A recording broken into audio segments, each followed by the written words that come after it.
Bom dia a todos. Retomamos nesta terça-feira, dia 6 de outubro de 2020, a nossa reunião semanal para tratar de temas relativos ao direito notarial e registrário, na série Claves Notariais e Registrais, que vem sendo prestigiada pela Anoreg do Paraná, por todas as entidades integrantes dessa entidade paranaense, a quem eu apresento os meus agradecimentos, de modo particular, à sua presidente, a tabeliã Mônica Guimarães Della Vecchia, do tabelião do Boqueirão, lá na cidade de Curitiba. Eu queria, antes de começar a nossa reunião de hoje, fazer aqui o registro e indicar a minha homenagem a 3 aniversariantes. Isso é uma coisa rara, acho que é a primeira vez que eu, em público, cumprimento 3 pessoas por fazerem aniversário natalício. Mas nos 3 casos, de maneira muito justificada. Meu primeiro cumprimento vai para o aniversário do Dr. Darnis Dalla Vecchia. Dr. Darnis, que é pai do desembargador Fábio Reich Dalla Vecchia, do Tribunal de Justiça do Paraná, meu estimado amigo Fábio. Então, meus cumprimentos ao Dr. Darnis. Hoje também é aniversário deste grande nome do direito notarial e registral brasileiro, que é o magistrado Josué Modesto Passos, que também aniversaria hoje. E, igualmente, não posso deixar hoje de indicar e reverenciar o fato de que a minha mãe comemora seus 90 anos de idade. Uma data efetivamente expressiva, uma vida longeva, felizmente. Então eu queria deixar aqui consignados estes votos ao Dr. Darnis, ao meu prezado amigo Josué Modesto Passos e também à minha própria mãe. Muito bem. Vamos para a nossa aula de hoje, que diz respeito ao tema da adoção. Olha, essas nossas reuniões não são reuniões para tratamentos exaurientes da matéria, ou seja, nós não podemos imaginar, numa reunião de 30 minutos, exaurir, por exemplo, o tema da adoção, que é objeto de um curso, não é?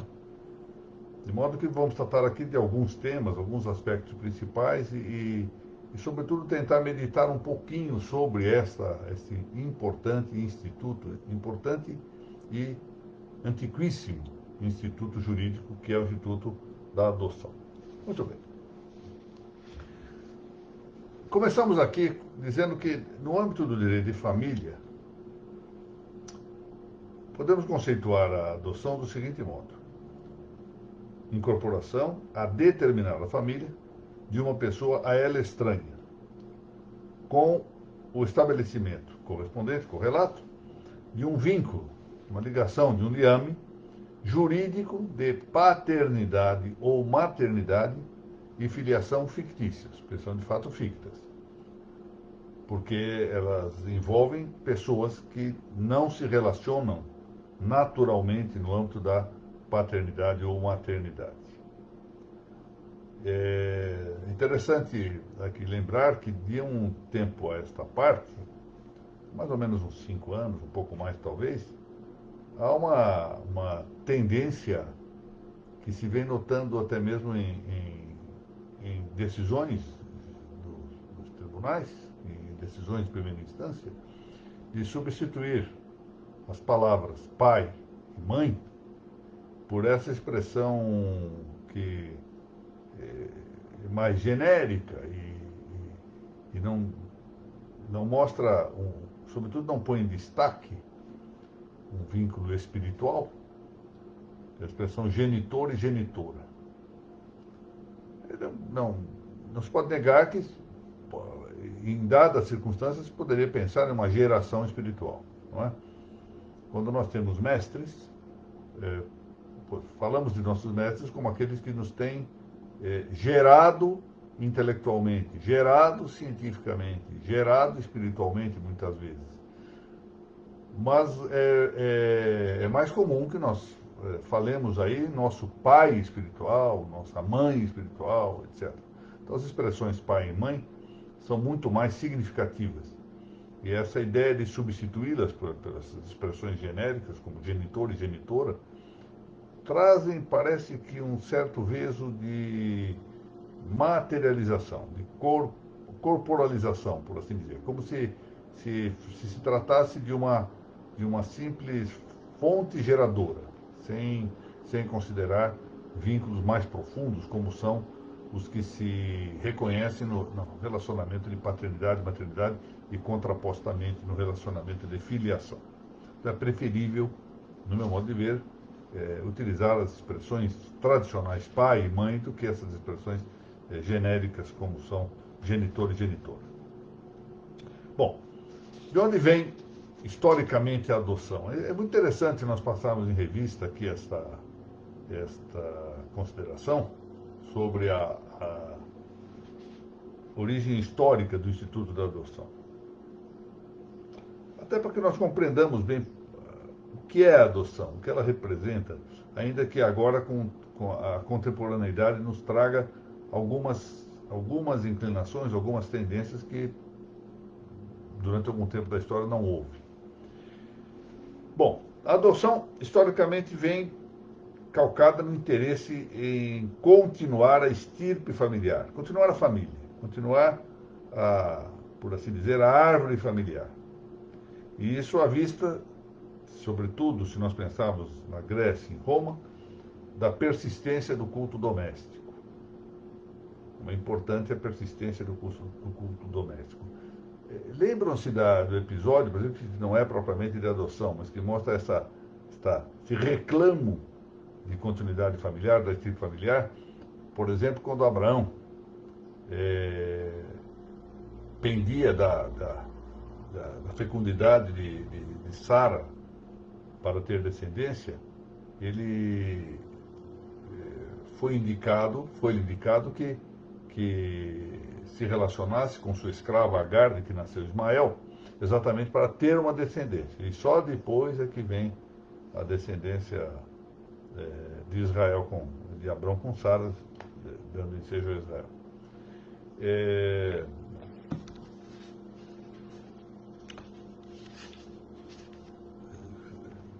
Israel, que quer dizer a sequência de Israel, né? Dando ensejo ao nascimento de Isaac. Modernamente, contudo, essa instituição da adoção tendeu a superar esse fundamental escopo religioso do culto doméstico, passando a suprir, como vimos, casamentos estéreis, e isso já havia, nota, embora não inteiramente desvinculado do intuito religioso, no caso de Abraão.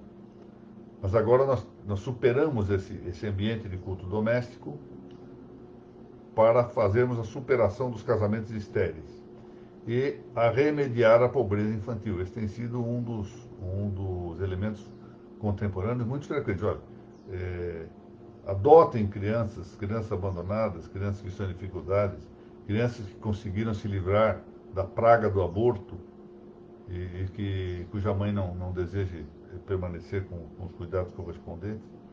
De maneira que a adoção vai adotando um certo caráter pessoal, um certo cariz individualista que parece prevalecer, e já não há mais pensar na velha modalidade, pelo menos inteiramente, da chamada arrogatio ou adrogatio romana, isso que é o sistema da adoção em Roma.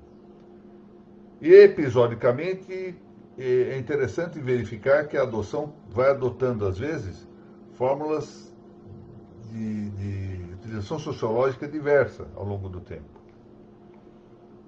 Por exemplo, serviu a adoção para o conforto em várias famílias pela morte dos filhos nos tempos imediatamente posteriores à Primeira Guerra Mundial. A Primeira Guerra Mundial matou milhões de pessoas, muita gente jovem morreu, as famílias ficaram desconsoladas pela perda dos filhos, e uma das formas encontradas para remediar o quanto possível, atenuar ou abrandar essa perda, foi exatamente valer-se da adoção. Nos tempos atuais, além da mudança dos objetivos originários da adoção, já não se pode contra ela repetir um aforismo que parecia sempre acompanhar a adoção. Sempre se dizia da adoção que era um instituto que imita a natureza. Por que ele imita a natureza? Porque corresponde à criação, por meio de uma ficção, por meio desse artifício de incorporar a uma família uma pessoa a ela estranha, aquilo que a natureza faz incorporando-a fisicamente. Ou seja, pela indústria humana se fazia a incorporação, copiando, de certo modo, imitando, de certo modo, a natureza das coisas biológicas, físicas. Daí a expressão latina conhecida, adoptio naturam imitator, ou seja, a adoção imita a natureza. Ou a adoção é a imitação da natureza, como queiram traduzir isso livremente. Por que hoje não é assim? Porque hoje o que nós temos diante dos olhos é uma crescente inclinação dos ordenamentos jurídicos de vários estados, é um fenômeno estendido, em admitir a adoção por duplas homogenitárias, ou seja, por dois homens ou por duas mulheres. Então, nessas duplas já não se pode diferenciar naturalmente, ou seja, natura congruo, ou seja, de conformidade com a ordem biológica, o pai e a mãe do adotado. Biologicamente não se pode distinguir. Então desapareceu a ideia de que se esteja efetivamente a copiar a natureza. Porque essa cópia se dava porque se integrava numa família, que havia um pai, uma mãe e um filho adotado, ou, entre outros filhos. E agora isso não se pode distinguir pela natureza. Ao princípio é isso a lição Gustave Coulanges. Gustave Coulanges, como sabem, é um autor francês, que escreveu um livro muito famoso, considerado como o livro que é a vulgata desta matéria, jurídica e social, sobre a ativitas da antiguidade. Um livro, nós temos muitas boas traduções aqui para o português, La Cité Antique, ou seja, Cidade Antiga. Escreveu ele que era a crença, tanto entre os gregos quanto os romanos, a de que a morte implicava a simples mudança de estado de vida, e não uma decomposição ou destruição do ser. Ou seja, hoje, o que nós pensamos da morte? A morte decompõe um ser substancial. E como decompõe a substância? Separando forma da matéria, separando alma e corpo. Mas eles não tinham esta ideia. Embora eles não tivessem essa ideia, vão cumprir alguns desideratos que nós vamos considerar agora muito curiosos acerca do culto aos mortos. Eles não acreditavam na metempsicose, ou seja, na transmigração de almas, que hoje é um dos pontos-chave de algumas práticas religiosas, nem, esse é outro ponto, consideravam possível a morada celeste, ou seja, para o céu dos gregos e dos romanos, só iam os grandes homens e benfeitores da humanidade. Não eram todos os homens que iam para lá. Então eram só os grandes heróis, as grandes personalidades, etc., do mundo grego e romano que podiam chegar aos céus. Os outros permaneciam fora dos céus. E portanto, eles seguiam ritos correspondentes a esse crédito limitador do destino dos homens que morriam. E os ritos que eles seguiam, de natureza religiosa, levavam a mostrar que quando se colocava um corpo num túmulo, ali se colocava alguma coisa com vida. Com vida. Então, na verdade, que se fazia acompanhar de uma série de práticas, como nós veremos, indicativas dessa ideia de que ele continuava com vida, uma vida de outra forma. Por exemplo, isso que ainda até hoje, de vez em quando, vemos gente... Era coisa mais do meu tempo de menino. No tempo de menino, eu ouvi essa expressão, a terra te seja leve, né? Tibi terra leves. E essa pessoa que vinha de Roma e chamava 3 vezes a alma do morto, dizendo, olha, que a terra te seja leve, porque ele vai continuar vivendo do jeito que está vivendo aqui, de outro modo. Ele continuaria a viver debaixo da terra, salvo se fosse um grande herói, ou grande personagem da humanidade, caso em que subia ao céu. E aí, que vinha enterrava-se o corpo do morto com objetos, com alimentos, vinho, cavalos, escravos e até com mulheres, não é? A Polixena, por exemplo, foi enterrada com o corpo de Aquiles para poder servi-lo na outra vida. É uma ideia persistente na história humana. Não deixa de ser curioso isso. De algum modo, embora não com essa explicitude de ideias, mas os costumes permaneceram. Então, vestem-se os mortos com suas melhores roupas. Não é? Faz questão é um momento em que frequentemente se volta a usar terno e gravata, não é? Eu me lembro ainda que eu ficava muito, quando menino, ocupado dessas coisas que eu ouvia os mais velhos falarem. Hoje está chovendo, é a primeira chuva que o cadáver de fulano está suportando. Como estará sofrendo? Uma coisa assim que não se sustentava do ponto de vista intelectual, mas era uma afetividade correspondente a um costume. Ou seja, costumeiramente se tratava desta persistência, de que os mortos, de algum modo, teriam uma sobrevida quando inumados. E é por isso que tem-se a ideia de que os mortos devam ter na vida do outro mundo, entre os romanos e os gregos se pensa assim, os mesmos amigos e os mesmos serviços que devem ser prestados. E quando não se enterram com eles mulheres e animais vivos, pintam-se suas figuras nas tumbas. Aí é o chamado sepultamento em efígie. Então, morre alguém, é enterrado o seu corpo, e a mulher não vai acompanhar o homem cujo corpo está sendo enterrado, mas para fazer de conta disso, se faz em efígie, se desenha a figura da pessoa. Essas coisas em efígie são mais frequentes do que nós pensamos. Por exemplo, conhecido no campo do direito penal, as chamadas penas em efígie. Alguém é punido em efígie. Ou seja, faz a imagem da pessoa, ela é punida. E isso não é de todo desconhecido. Queria lembrar, por exemplo, que não é infrequente nos povos orientais, o Dr. Rogério Tobias aqui que nos assiste para a honra minha poderá confirmar, ele conhece esse assunto melhor do que eu, que haja certas punições em efígie. Essas punições, por exemplo, ocorrem nas chamadas derrubadas de estátua. Quando, por exemplo, na União Soviética se derrubou a estátua de Lenin, quando no Iraque se derrubou a estátua de Saddam Hussein. Então, são formas de punição em efígie. Então, isso prossegue. Não nos estranhe, pois, a ideia do sepultamento em efígie também. Bom, mas a privação da sepultura, começa a notar agora a importância da sepultura, que está mencionada por Sófocles na Antígona, lembra-se daquele episódio, a Antígona exatamente se revolta contra o tirano Creonte, porque não permitiu o enterro de seu irmão. Essa matéria também vem na Ilíada de Homero. A privação de sepultura é uma pena. Por quê? Porque a falta de sepultamento, isso já vamos ver qual a ligação que tem isso com a adoção, já. Porque a falta de sepultamento torna infeliz a vida dos descendentes.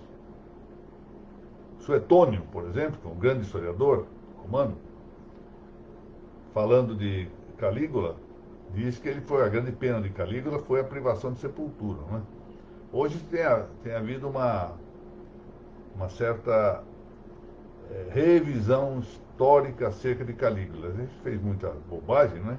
Parece, ao longo da história. Fez substituir a cabeça dos deuses pagãos pela própria imagem dele, pela efígie dele. quis nomear, ou mesmo nomeou o seu cavalo Incitatus como senador romano.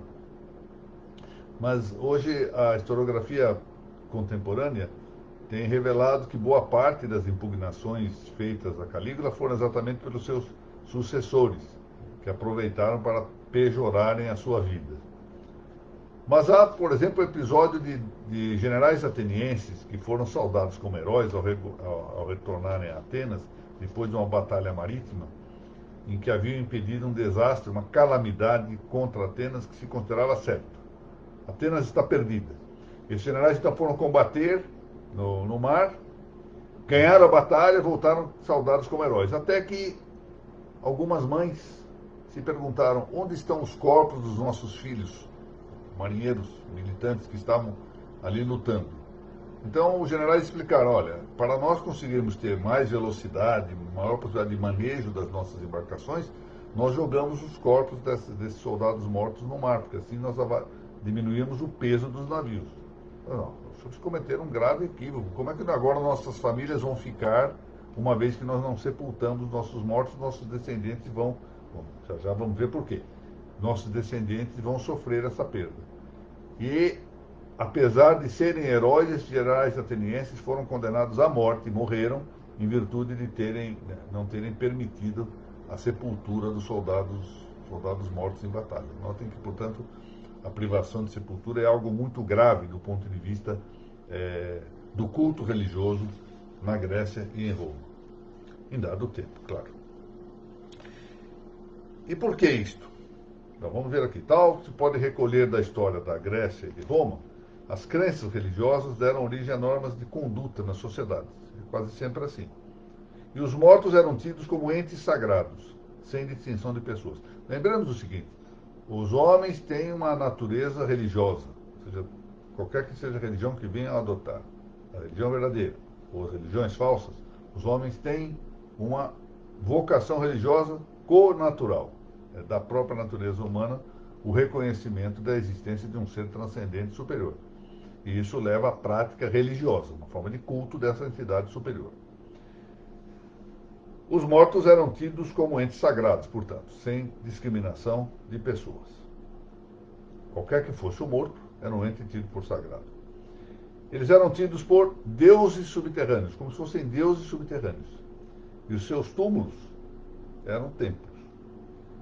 A religião, voltamos aqui novamente à função de Colange, é o principal elemento constitutivo da família antiga. É interessante, porque embora a família seja um organismo natural, ou seja, a família é um agrupamento natural, está de acordo com a natureza humana, com a natureza social ou política do homem, no caso da família romana, ela não se forma pelo nascimento, pelo sentimento ou pela força física, mas, sobretudo, por seu caráter religioso, que nos dá a religião doméstica, o culto dos mortos antepassados. É isso que é os deuses lares, os penates, são os mortos antepassados. Cada família tem o seu grupo de deuses.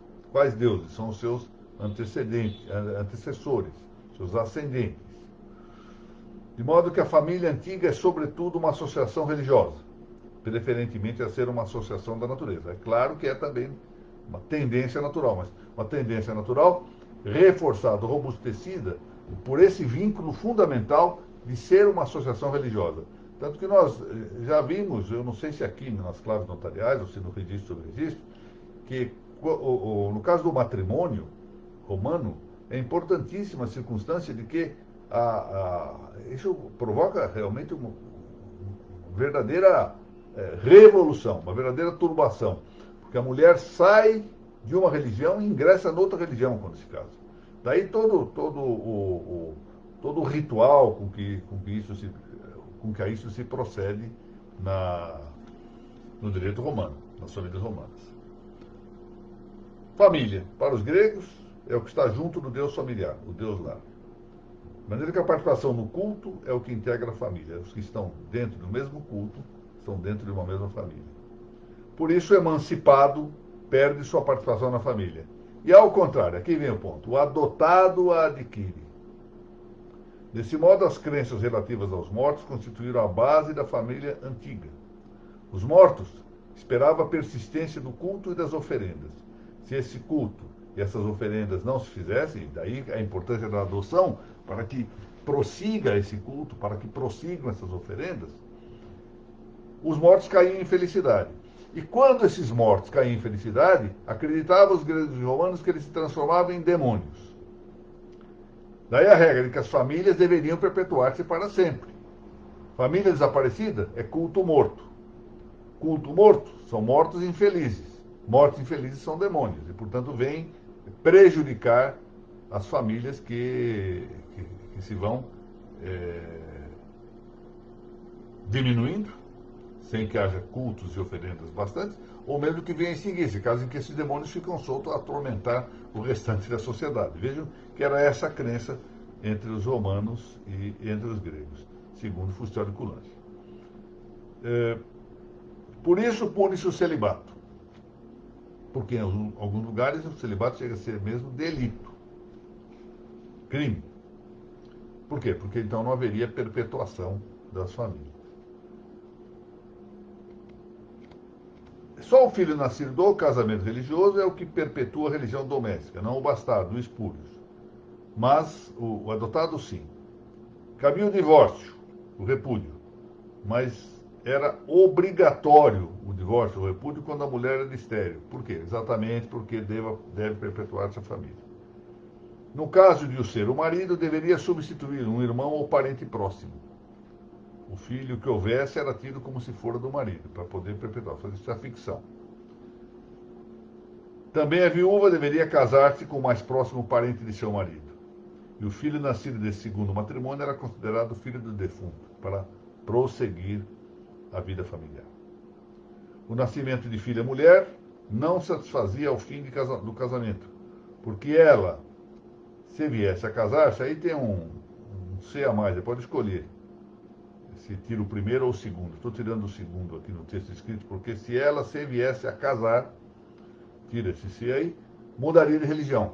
Por isso, se pensava na importância de manter uma descendência masculina para que prosseguisse o culto religioso.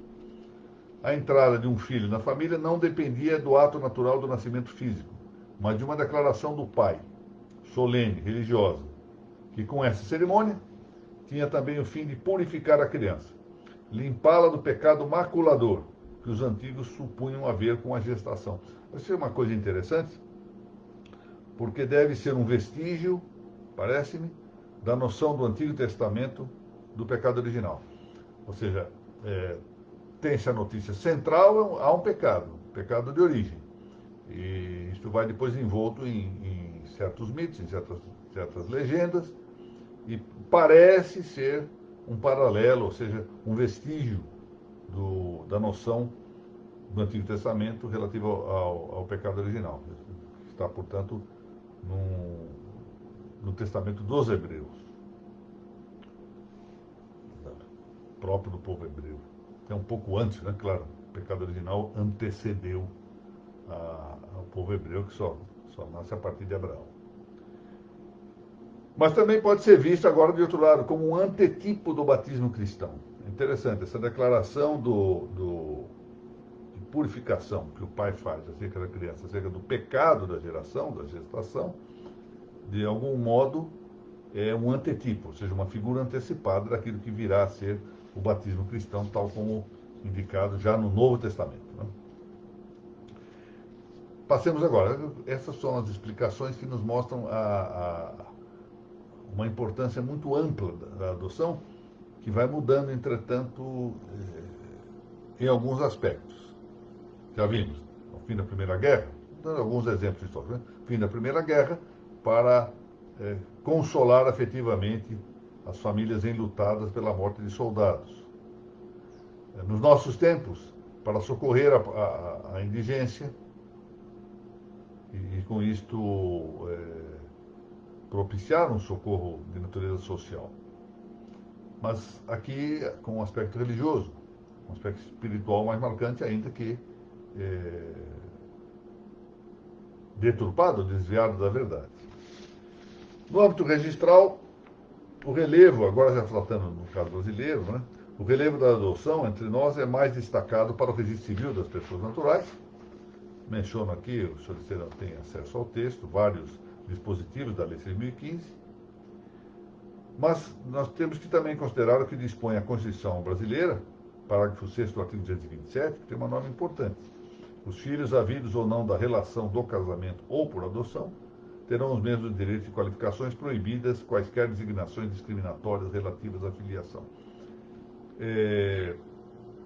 Essa norma foi adotada pela Constituição de 88, é uma norma que de algum modo,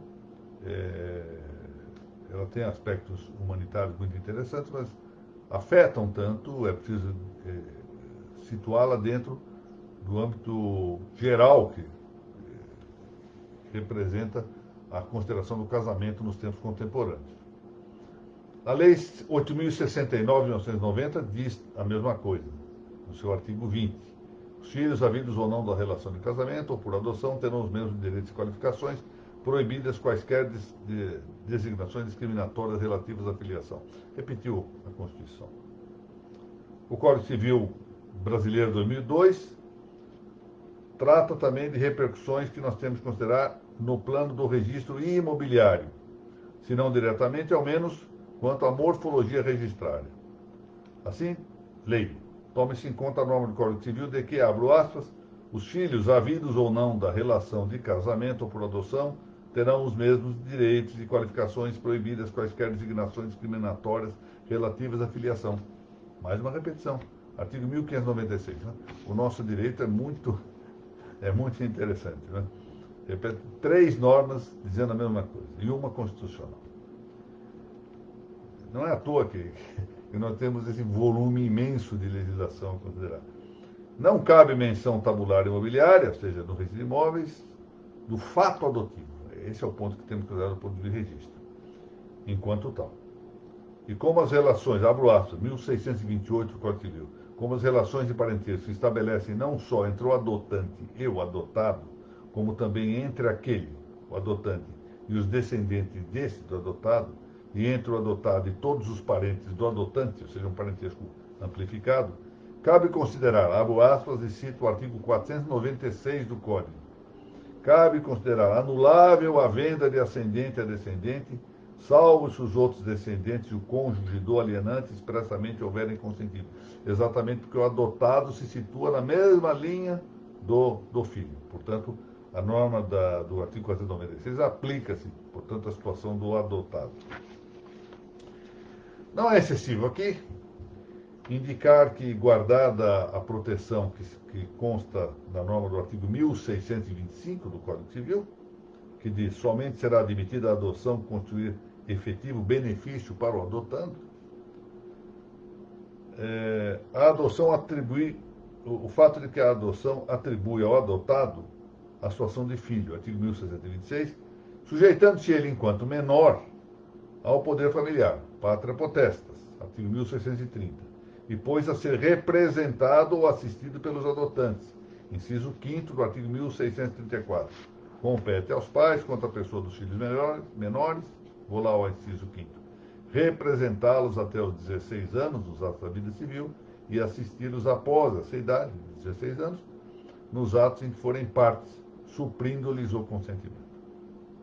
Bom, também repercute no registro imobiliário a mudança do sobrenome e até do prenome do adotado, artigo 1627. Além disso, na linguagem jurídica, nós adotamos, é verdade, nós adotamos também a palavra adoção para significar outras coisas. É comum ouvirmos falar em adoção de formas para dados atos, ou seja, adotar a forma tabelioa, adoção da forma notarial, adoção do instrumento público. Falamos em adoção do apelido conjugal. Isso está no parágrafo 1º do artigo 1565 do Código Civil. Ou com o divórcio, a adoção do sobrenome anterior ao casamento. Argumento do parágrafo 2º do artigo 1571 do mesmo Código. Ou seja, aí a palavra adoção significa incorporação, como de fato a adoção no sentido próprio do direito de família significa, como vimos no início da nossa exposição, incorporação. Ou seja, é um tema muito vasto, né? tema que comportaria todo um curso. Aliás, nós temos no Brasil uma obra que pode considerar-se, aliás, duas obras que eu queria mencionar. Uma pode considerar-se a vulgata no direito brasileiro nessa matéria, que é a obra do Agostinho Alvim, sobre a adoção. E é um trabalho do meu estimado amigo, saudoso amigo Luciano de Camargo Penteado, também sobre a adoção, professor mais recente, foi da Universidade de São Paulo, em Ribeirão Preto, tratando deste assunto. Muito bem, vamos aqui agradecer a presença dos que aqui me honraram tanto e me alegraram tanto com sua audiência. Maria Augusta Castiglione, tudo bem, Maria Augusta? Muito prazer em vê-la aqui. Maria Augusta é filha do meu amigo, Dr. Valdecir Castiglione, nova bacharel em Direito, não é? Muito bem. Dr. Rogério Tobias, muito obrigado, muito bom dia novamente, minha saudação. Professora Cátia, minha estimada assistente na Faculdade de Guarulhos. Dr. Pedro Bragato, um dos coautores do famoso Vademecum, escrito com a Laura, que aqui eu também aproveito para saudar, e o Rodrigo Pacheco Fernandes, três grandes estudiosos do direito notarial registral. Muito obrigado, Rogério, pelos parabéns apontados aí para a minha mãe. Doutora Eduardo Amadei, bom dia. Também estou de acordo, grande José Modesto Passos. Aí está a doutora Fátima Ranaldo. Uma palavrinha a respeito da doutora Fátima. A doutora Fátima é registradora na cidade paulista de Americana, grande cidade americana. Dizem as más línguas que Americana é uma das cidades da grande Cordeirópolis, onde nasceu a doutora Fátima Ranaldo. A doutora Fátima tem, além de virtudes morais, como se diz em espanhol, sobressalentes, manifestas, um grande conhecimento de toda a área do extrajudicial. Ela passou por outras especialidades, além do registro civil das pessoas naturais, conhece tudo muito bem, é muito lúcida na análise das questões. Eu fico muito satisfeito com a presença dela aqui, muito honrado com a presença dela aqui nesta audiência. Muito bem, parabéns aos aniversariantes, todos aqui saudando. Tomar Martinelli, muito bom dia, prazer em vê-lo novamente aqui. Dr. Valdecir, quem acabo de mencionar ali ao saudar a Maria Augusta, muito bom dia. Dr. Jorge de Lima de Oliveira, muito bom dia. Dr. João Branco, bom dia. Cláudia Rosa, muito bem, brilhando lá no Rio Grande do Sul. Doutora Margarete Maia, estimadíssima registradora lá do estado do Ceará, minha querida amiga.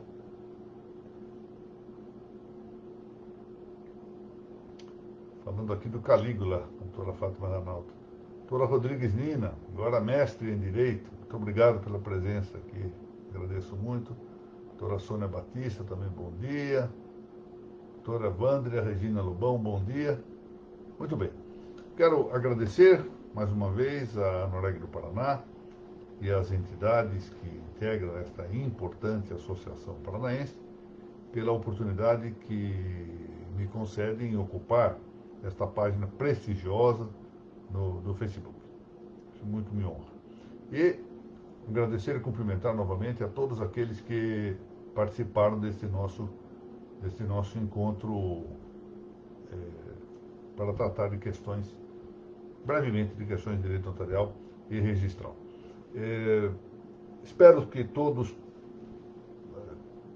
continuem a me dar essa honra e alegria, comparecendo às nossas reuniões futuras aqui das claves notariais e registrais, bem como das aulas das quartas-feiras pela manhã, às 10h30, quando tratamos da matéria do registro, sobre registro. Amanhã vamos tratar do usufruto dos usufrutos, se é possível ter usufruto e usufruto ou não. Vamos ver isso amanhã, às 10h30, aqui mesmo na página do Facebook. Muito obrigado a todos, renovo meus cumprimentos aos aniversariantes mencionados, o doutor Darnis Della Vecchia, pai do Luiz Braga Fábio, doutor José Modesto Passos e a minha própria mãe, que hoje comemora 90 anos de idade. Muito obrigado.